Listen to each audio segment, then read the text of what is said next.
This is Karen with NewClevelandRadio.net, and it is time for the Intentionality Gurus with Candace Pollock. And today's subject, um, boy, I'm really excited about it because it's called Discovering What is Unfinished, and it's part of the grief process that we've been talking about for the last couple of podcasts. So, welcome, Candace, and give us a little intro. What are we going to do today? So we're going to go to the next phase in the grief recovery method. So it's an established process on dealing with grief. And the focus of our last podcast in the series had to do with the loss history graph, basically where grievers identify their experience over their lifetime from the dawn of conscious memory to the present. And then we will take that information. It will help us take it to this next level, which is going to be the relationship graph. But just let me review some things from the Sure. prior segments. So the reason that the method has us go through this is to discover the losses that have occurred in our lives. That's on the loss history graph, and those which restrict us in our present living. So we're basically carrying that baggage, so to speak, and it may color how we interact, whether we're guarded, any of those things. And it can actually dampen our sense of well-being and happiness. So from those prior segments, if you'll remember, the definition of grief according to the Grief Recovery Institute is the conflicting feelings caused by the end of or change in a familiar pattern of behavior. So again, this could be unrelated to death. It could be actually a promotion where you might have an opportunity to move to another state or make a lot more money and so on, but you might feel conflicted about moving, especially from, other relatives in your original community. Sure. And you also might have some fear about, well, gee, what if I bomb? Those kinds of things. So the idea is, it could be graduating from college and angsting about, now what am I going to do? Will I find a job, etc. And certainly COVID had its own issues that clearly were bringing up some grief issues, whether people were in a position to recognize it as such, just that loss of community and interaction. So there are over 40 categories that the Institute tells us there's over 40 categories of grief. And it's not that the grief is different, it's just the label we give to it sometimes helps to identify it. So there's anything from grief over a death, it could be grief, like I said, for loss of a job and those kinds of things. There are a couple of them that I hope we can talk about going forward. But when it comes to the loss history graph, regardless of what kind of grief episode it was, whether it was a loss of a job or loss due to death of a loved one, doing that graph helps us do an examination, a detailed examination of our lifetime of losses, and we represent them in terms of intensity, because some of them might be, I lost my favorite pen. Right. I lost a favorite ring, but it still pops up in my brain from time to time. And it brings those things to the surface so we can be aware of it. So that's the forks in the road that we always talk about on these podcasts. And then that allows us to look for patterns that have resulted from them. And that's where we really get, the power of it. So the point is also that each loss episode carries some elements of undelivered emotional communication. So these are things that we wish had ended, and this is the phrase the grief recovery method uses: different, better, or more. All right, so things we wish we had said to a loved one before they passed, or things we wish we hadn't said, something that we wish we had attained or hadn't attained, but it's that emotional incompleteness, or what they call an incomplete loss. So the incomplete loss doesn't speak to me, so to speak. Like, what does that mean? But when we talk about it being an emotional incompleteness, it makes more sense. So there's going to be physical aspects to a relationship, to a thing or a job, a person, maybe through death or estrangement or what have you. There's going to be emotional, all the feelings we have regarding that situation, could be a pet, and spiritual, in which we mean that intangible sense of connection to others, maybe to events. So when we're getting into the relationship graph, we're going to go through a similar process. And I'm not doing the grief recovery method in these podcasts. I'm kind of raising awareness and sensitizing people to it so it doesn't seem alien or possibly scary to do, because Right. a lot of people just don't want to go anywhere near grief, which is part of the problem.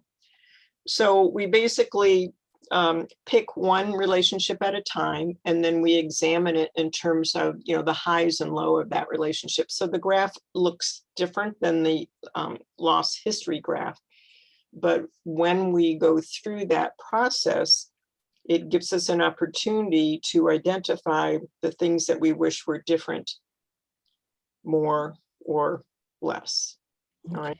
So any in particular that you can think of, not just your own, but somebody else's that that they've shared with you? Well, I know I had a family member who lost a child to crib death. And I remember them saying right after it happened that, maybe they should have done things differently. So what they had done was they hadn't gone out in the first 3 months of the baby's life.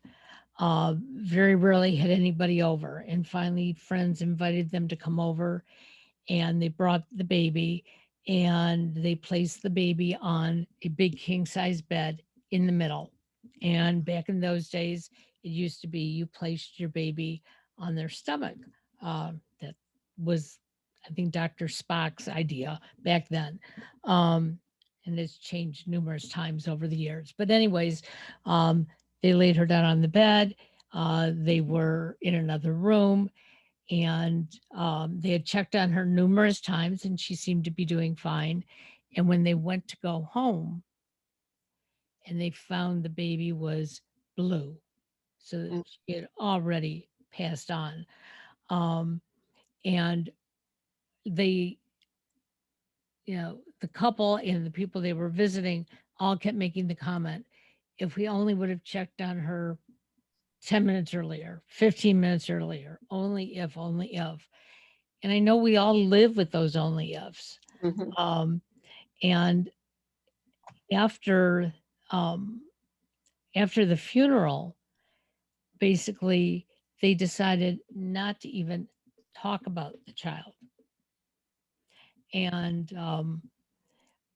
for the rest of us, it was very difficult. It was, we knew this baby for 3 months. We knew the couple the 9 months waiting for the baby, and yet because they didn't want to talk about it, none of us could either.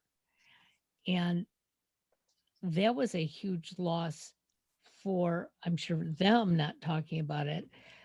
But it wasn't until a couple of years ago that I was able to have a discussion with the father. And we're talking almost 50 years difference. Yeah, so it's a deep, deep, painful loss. Yep. And it not only occurred then, but it occurred, every year for them. I mean, into the Right. present. So that's a Right. perfect example of it. And for some people, they think, well, what does this recovery stuff mean in the name of the method? And completing a loss. I don't want to forget this person. I'll never forget them. How could I possibly Right. forget? And so it's not about forgetting. It's about completing the communication that we didn't have an opportunity to deliver. And we can have regrets, but we need to approach it non-judgmentally, because they didn't do it intentionally. Right. Right. They were well-intentioned, and so on. So, and just hearing that story, I'm sure almost every mother, I'm not a mother, but although I've been called one, um, we, it's hard not to just feel your heart sink when you hear that story, because there's no chance to make that different at the time, Right. even though, the heart is screaming for that to be different. So I won't use that as an example, but let's just say someone creates their relationship graph. They would basically pick a relationship, and then they would start at, a point in that relationship on this graph and identify the good things and the bad things that occurred in it. Okay. And so this is going to move into another phase that we'll talk about probably the next time, in terms of what memories the individual has. So, and the reason you do one at a time is because you're completing that relationship, not only the actual relationship with the individual or the event or the pet, whatever it happens to be, but or it could even be yourself, or it is completing the pain, in essence, that painful part. And so the graph is created, and at a minimum, they want to have at least 10 events that we identify over the course of a period of time. For younger people, that can be a little challenging because they may not have had that kind of that length of experience. And there is a program for helping children with loss, and there is a way to access, what their feelings are, Right. their emotional feelings, and so on. So the thoughts are that our relationship to the pain caused by the loss, or any of those elements of what's unfinished, is what we're going to be focusing on. Okay. All right. So if, I was thinking of that person you mentioned, in terms of how he was treated in some prior job or something, and basically not acknowledged, and Right. his contribution just totally unappreciated, and how that still kind of eats away at him. So Right. that could be an example. And so the idea is the graph would be created in a way of, when, the dawn of conscious memory, perhaps when he first got that job and continued on, and then when that event occurred, et cetera. And so there would be high points on this graph. It'll be a horizontal line with the positive things going up, and the level of intensity would be represented by the length of the line. The longer the line, the more intense. And the things that are negative would be on the underside of the line, with the same concept, that the longer the line, the more intense it is. So something that's deeply painful would be really long. And then once we go through that, we can go back over it, and then we can identify some of the things that where we may want forgiveness for our role in something, or we may apologize, and that's another phase. But to get connected to what is left incomplete. So this person that you described, I can imagine, just using that as a case study, it might be, I never got to say how angry I was, and how violated I felt, my trust, and so on. After I put in my blood, sweat, and tears, I didn't get to say this. And, I'm not just angry, but perhaps furious. I felt used, or, whatever it happens to be. So you can get present to that, even though it happened, I forget when you said, 20 years before? Yeah, right. Yep. Okay. So, but emotionally, we're living it as if it's happening. I mean, our sense isn't, in terms of emotion and pain, it often can be as if it's happening in the moment, not just historically, or it's possibly something in the future. So by going through that and identifying what needs to be complete, the next step is completing it. All right. But first, noticing what is left incomplete, the incomplete pain, the incomplete communication, and getting present to what we would have wanted to be different better or more, is the key. That's the trick. All right. Okay. And so in this conversation, a lot of stuff may not percolate up for you. It didn't for me when I first read the material, but then when I just started noticing, with that little reticular recognition activity that goes on in the brain, I started seeing stuff all over the place. And you told me when we first talked today that you started noticing things left and right, Yes. just in your daily life. Yep. So how would you think this would play out, say, in your life or someone else's life, and so on? Well, I think the whole concept could be refreshing when you complete it. Okay. I think there's going to be a lot of intensity of things that, as you realize how different you wish things were, that can probably really, really pull you down. But I think when you start thinking about maybe how things actually got better, or maybe it really was for the best that this situation happened. Um, some of that things that you wanted differently aren't going to matter as much anymore because it's the past. This is what you can do better and how you can move forward. At least that's how I see it. Mhm. I think sometimes we dwell on the fact that we want it's we'll be sitting around and saying, and I've heard this a lot recently, if only I had, you know, gone to school and gotten a different degree and moved out of state and, in this whole Won the lineage of lottery. things. Yeah. In this whole lineage of things, then I would be happy. And I used to fall for that. And I have to admit that, that was some sort of grief that I was going through, that, I wasn't living a the life that I really wanted to live until um, I started thinking about it and realizing if I had really wanted to do those things, I probably would have tried, but I didn't. So why dwell on it? What can I do now? Right. Uh, And that can anchor back to the Sturbs, about, I have to grieve alone, or the myths, I should say, have to grieve alone, and what good does it do, and so on and so on. But by at least seeing it on the graph, we can become aware of the role it may still be carrying in our life. How right. the word I can't seem to get away from is how it pollutes our current existence Oh, yeah.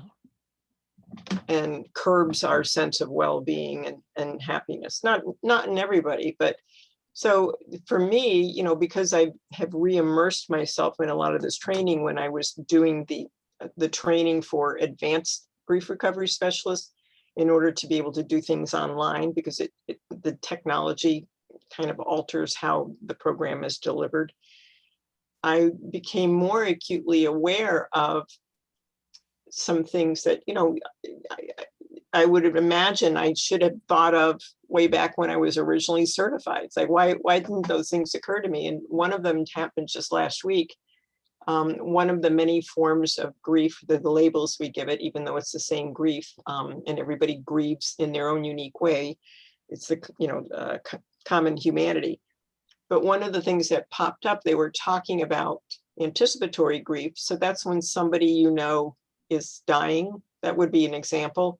And it's, you're kind of running ahead in your thoughts and thinking about, what's going to happen, and wanting it to be different, etc.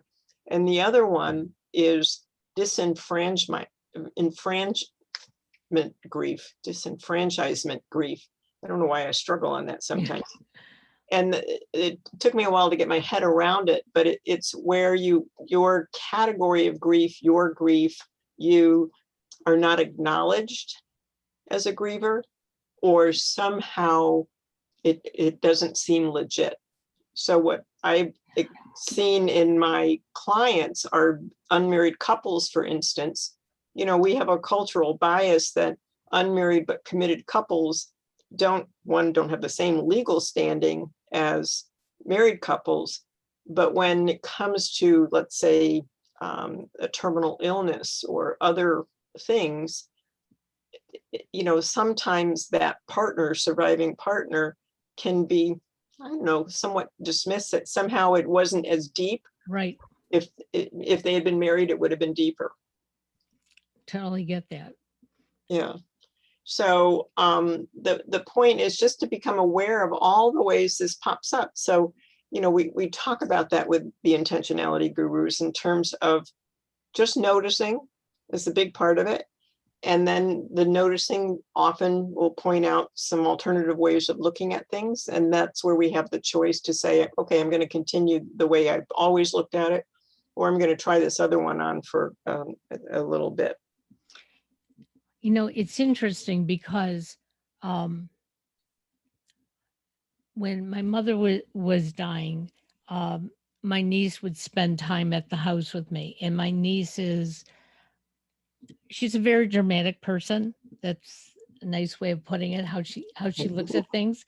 And she, in her own way, was trying to make her grief bigger, sadder than mine. And I just wanted to make every moment I had with my mother as pleasant as possible, rather than talking about how sad it was every few minutes. And at one point, I had to ask my niece to leave the house because I said, I just can't take it. It's not about your sadness right now. It's about things that I have to do. And I did apologize after my mother passed away. I said, but I couldn't deal with her at that time because I had something I had to do. And I felt guilty about it to some degree. It was like, how can I send her away? But I also realized that for my sanity and maybe even for my mother's, because we didn't know what she was really taking in or not. I just didn't want any of that additional heartache on my mom. And my niece had a hard time understanding it. But I finally had to say, that's not my issue now. Right. You can only be responsible for your own stuff. Exactly. So looking forward, just having this conversation today, what might be something that you think would be something you would carry forward that would be beneficial? Well, the first thing I think I need to remember is nothing ever is going to be perfect in whatever the situation is. There's always going to be some sort of, I wish I did, I could have, I should have. But just to try to do the best we can and find the resources we need if we can't do it alone. Right. Well, and the other part is that with the grief recovery method, again, it's a universal approach. It's not just death, as we've said numerous times. But I think I may have mentioned the last time that I attended a special program that was offered by the researcher who was responsible for proving that it's the only evidence-based recovery method out there, the grief recovery method out there. And so this program was talking about how grief is going to become the pandemic of the health crisis going forward in the next 50 years. And the reason is because we have so many events that are, contributing to it, and in addition to death. And so she had statistics, and I'm really terrible about remembering things, but in essence, in 2004, I think she said, we're just talking about deaths now, a single death would negatively impact a minimum of 5 people. And so now we're talking about, one, the population is better, everybody's going to bump into a death. Right. But now the statistics show that every death impacts 9 people. Wow. So we're all going to be bouncing off of each other. And that, if we get into the other kinds of losses and all of the stuff we don't get to communicate to ourselves, much less to other people, then there's a lot of unfinished business out there, a lot of incomplete loss, that's the pain. I think I mentioned the suffering versus pain, and that's the suffering around the loss and so on. So we're not letting go of the relationship. We're recovering regarding the pain, not the relationship, not the loss, if that makes any sense. Well, and something that came up this past week is my husband and I were driving. I don't know where we were going, but we were driving, and he said to me, "Do you think things will ever really get back to normal?" And I said, "Well, places are opening up." And, I was making all these like just comments that really didn't mean anything. Okay. And then I realized, yeah, places are opening up, but people don't want to go back and do the same jobs that they used to do. Right. And because of the pandemic, um, there's been less trust. So, for example, my IT job on the weekend, um, it the rule is if you've been vaccinated and you have had both vaccines and you are past the 2-week period, they prefer you don't wear a mask. And today was the first day that I didn't wear it. And I had it in my back pocket.